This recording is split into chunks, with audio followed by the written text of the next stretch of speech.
How accommodating. Do you really think they believe we are who we say we are? Not a chance.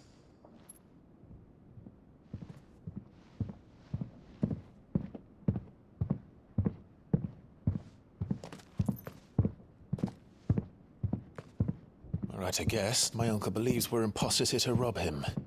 And means to string us up himself.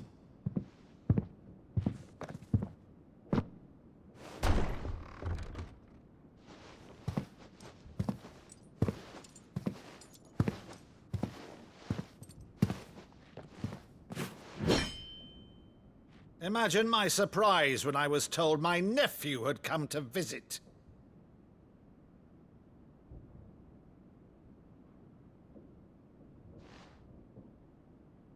Clive Rosfield died long ago. And for uttering his name here, you shall pay with your tongue!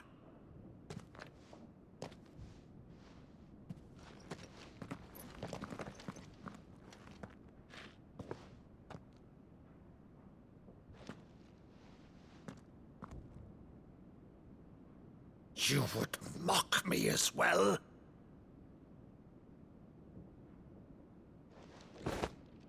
It is I, Sir Crandall of Camelot, loyal servant to her serene holiness, Saint Sybil, the Unshod. Meadow, thou vile sorcerer, for thy crimes against church and crown, I shall have thy head.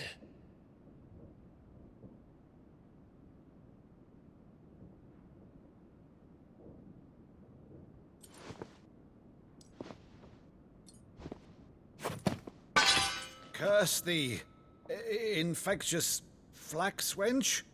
Even in death, must thou plague me still? Very well. I shall open the gates of hell, that thou might see thy charge once more.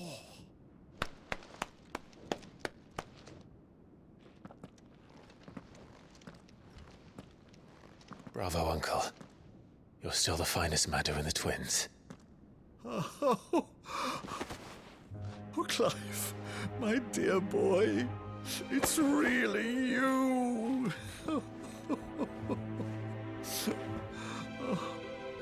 You always were fond of that scene from The Saint in the Sanctuary.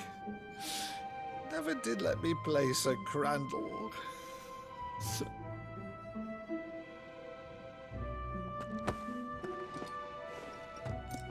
I have a favor to ask, Uncle Byron. Rutherford, inform the kitchens. There'll be guests. We dine immediately. But, Uncle... You can't very well regale me with the tale of your miraculous preservation on an empty stomach. Go on, sit.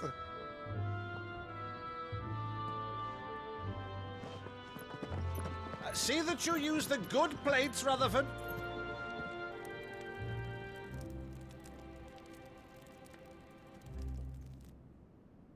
So you arrived late to one of her cullings, did you? Since becoming Vicereine, Annabella has been a constant thorn in Rosaria's side, but these atrocities are a new low. Something has changed. Quite what, I don't know, but the woman we knew is gone, and a monster sits in her place. A monster.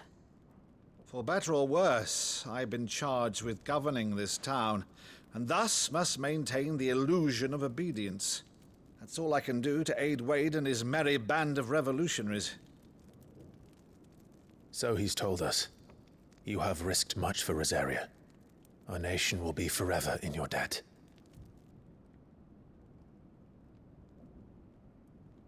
It has been 20 years, Clive. The nation your father and your forefathers fought to defend is no more. Perhaps it would be otherwise had I the courage of my brother.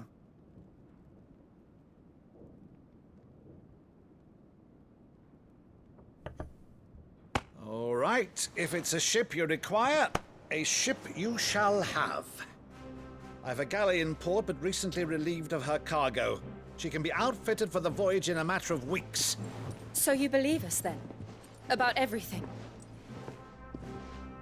Believe you? Ha! Only a fool would believe even half of the things you claim. But until tonight, only a fool would have believed my nephew still lived. And besides, I have it on good authority that Clive is telling the truth. Whose authority? By your own, of course. You've always been a terrible liar. Is that true? It's not untrue. Let's say no more about it, eh? It wouldn't do to linger on my nephew's greatest failing.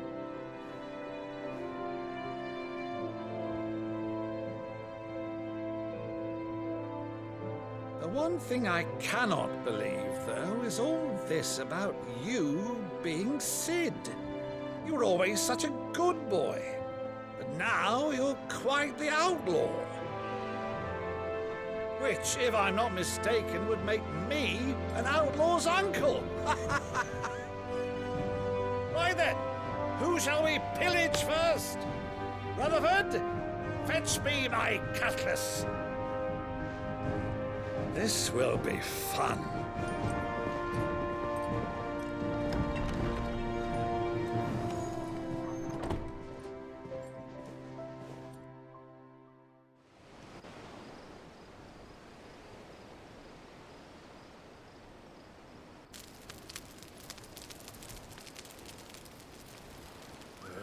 Over there.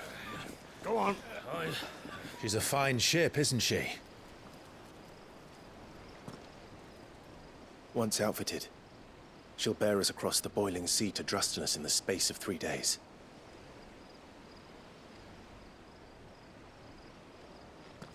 Something on your mind?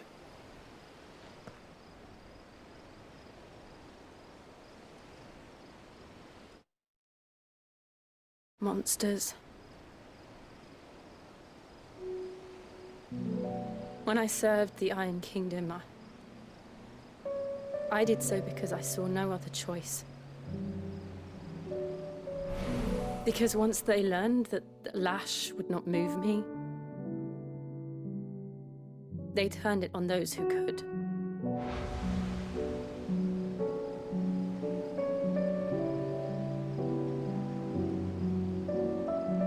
And so I became their puppet.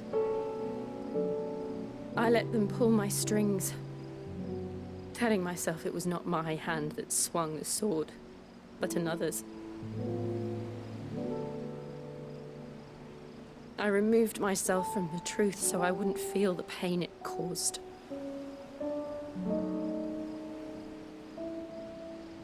And before I knew it, I no longer felt anything. Anything at all.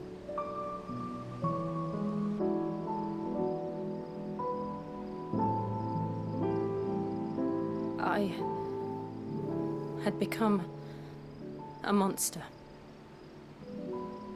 Jill.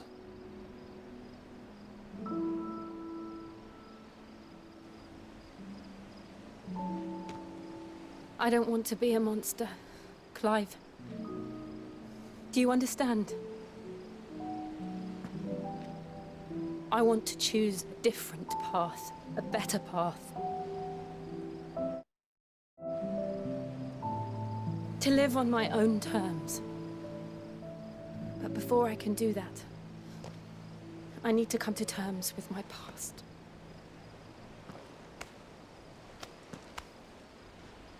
And when you do, I'll be standing there with you, just as you stood with me.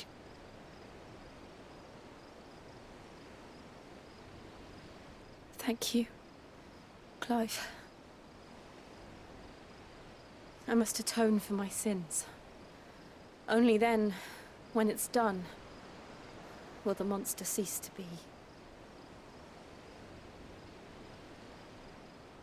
Just promise me that you won't die with it.